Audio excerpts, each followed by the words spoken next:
I'm Danny Parker from Web Antler, and here today I'm with Han from Pixel Push. So Han, do you want to tell us a little bit about yourself and your company?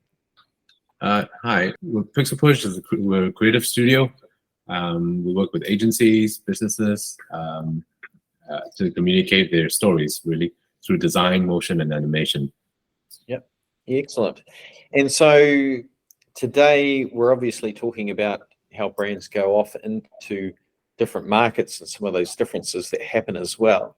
Do you think there is a difference between brand positioning with a global approach compared to, say, a domestic branding strategy? I think so. Speaking of, so we're only a sort of a boutique setup, so we're speaking based on our experience. I think first and foremost, it's a great question, but I think that the way we think about it is brand is always about context. We're not brand professionals per se, but from our experience is that it's the context is if you're gonna target a global approach, then normally it becomes a bit more wide. You've got to have a mass appeal, so it becomes a bit more generic, a lot more accessible. But you also lose the sort of soul and the heart and the craftiness of a small brand that is targeted very specific to a specific crowd. Yeah. So there is, to answer your question, there is definitely a difference between the two. Yeah. And so do you have any examples that you can share with us of how you might have adapted a client's brand positioning to align with either a large international audience or with a specific kind of culture? So like I say, we're not we don't traditionally take care of a brand from start to overseas. We kind of get brought in. That's how we function anyway. But we get brought in different sections, different sort of stages where companies are either wanting to appeal to a specific audience, so let's say an international one, or they kind of just starting out doing a local thing. So we've not had too much experience with evolving with them along the way, but through our different sort of touch points from different jobs, we've seen some examples would be from a local brand, for example. They want to appear very crafty, so we've got to have the right tone and voice that appeals to their market, and this all gets informed from insight, from marketing insight, from their brand strategy, all the way to their sort of comms strategy. So they need to be tailored in a specific tone and voice. Yep. Whereas some international ones, we've worked with a lot of majority of our clients are Kiwi companies, and whenever they want to have a global appeal, in our experience, we haven't found that superbly challenging perhaps because of what we create is quite a specific product. So we create pieces of content that ships up to either explain how a thing works or how their product works or a solution to a problem. So I think our main how we've tackled briefs whenever they come to us and say they want an international sort of appeal is, I think, first with a voiceover, with a correct voiceover. Obviously the script needs to reflect and be accessible, so a bit more generic, but still you don't want to lose it doesn't need to be boring. Yeah. Yeah, Absolutely. So I suppose you can still, regardless of the culture, you can still always have a little bit of cheekiness and all the rest of it, a little bit of whatever the brand flavor is, but still being aware of what that culture is or aware of the context it's going into. I think definitely. Unless you're creating sort of influencer type content that are, that has to be very current. Yeah. A brand is sort of behind that, right? They're not a brand is a lot more sort of the mothership of the thing. Yes. So you don't necessarily have to be, you'd have to be respectful of local cultures and all the nuances. But I think at the core of it, there are a lot of common shared ideas and sentiments and feelings that cross culture, happiness, sadness, frustration. Yeah. You know, all these are values that get embedded in a brand and resonate through across borders. Yeah. Yeah. Yeah, I think a lot of that work sometimes when it comes to appealing in an international audience, like what really happens at the inception of the brand, trying to bridge the gap between the values of a brand or company as they are and the context that it's going into in terms of the audience that it's going to. So do you think that there's steps that businesses need to take or need to be thinking about when they're going through that process of the initial inception of a brand itself? Unless I think it's different companies would have to take different approaches. So if a company from the get-go is creating a brand or creating a company or a brand and having this global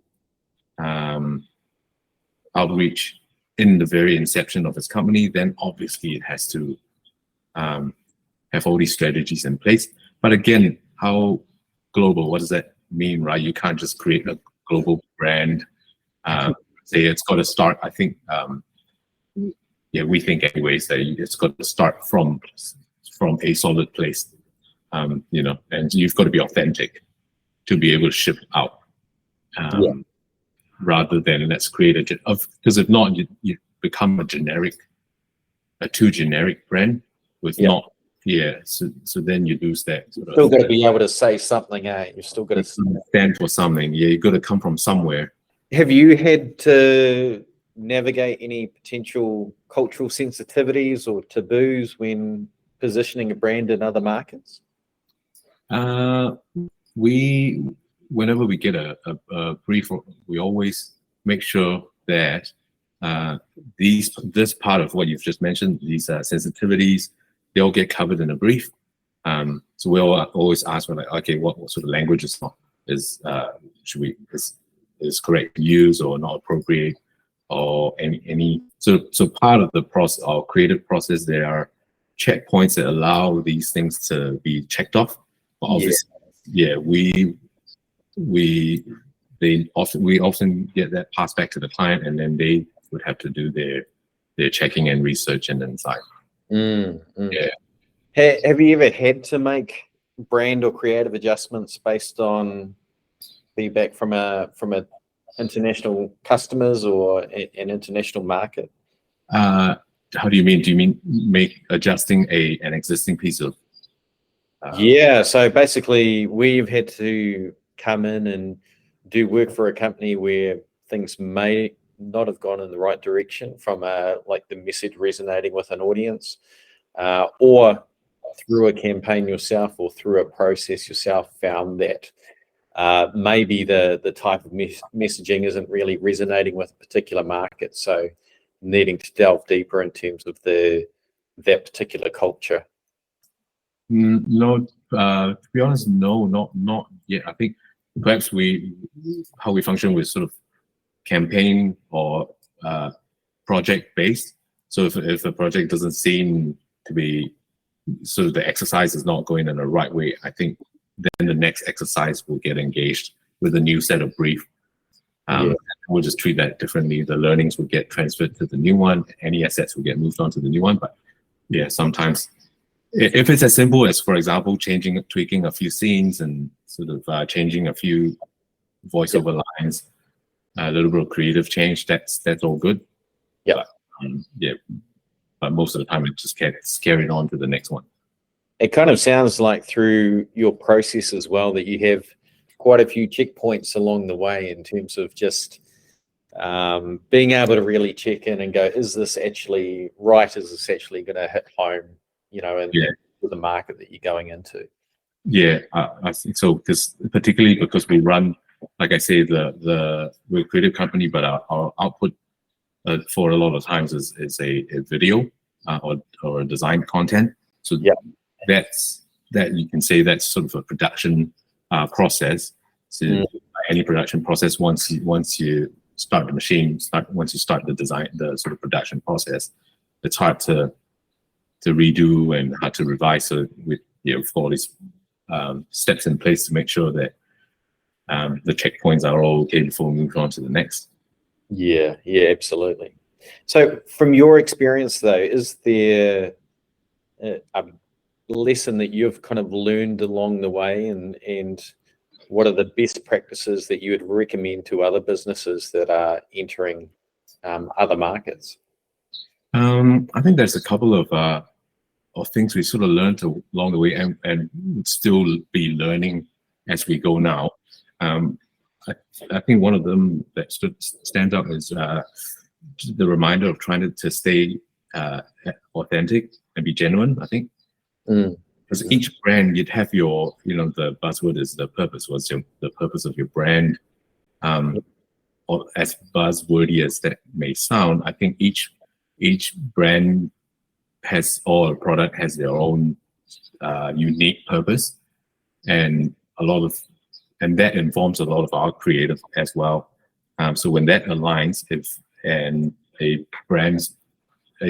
brand stays authentic and genuine to what their mission is, what their actual purpose and their standing and the positioning is in the market, our work becomes a lot easier because we're being authentic, and then we can become creative. So staying sort of authentic, genuine, but again, it doesn't need to be boring, because once you're authentic and genuine, you'd be able to find the quirks and the things that you can celebrate. Yeah, and that's another thing that we perhaps are learning is that, as these clients grow, we as a small studio need to be a lot more equipped and ready to sort of evolve with them, because our learning is that when take the growth journey of a smaller company ready to attack the world, say, open up their floodgates, all of a sudden their business requirements change. They need to deal with a lot more volume. They need to have mass appeal. So all of a sudden, we, as a small studio, it suddenly becomes quite challenging to service all this demand. So this is something we're still trying to figure out, how we can sort of go along with the journey and act more as a partner. So as they expand, as they grow, those needs, and I suppose type of needs, must change and must alter as well. Exactly. Yeah. The relationship is obviously, you build a relationship is great, but does that mean that because they have changed, they have to adapt to what the world has need, a wider market needs, and that's vastly different from a small, localized, specific market needs. Excellent. I'll really appreciate you sharing your insights with us today and your experience as well. Thanks for your time. No problem. Thank you. Great chatting.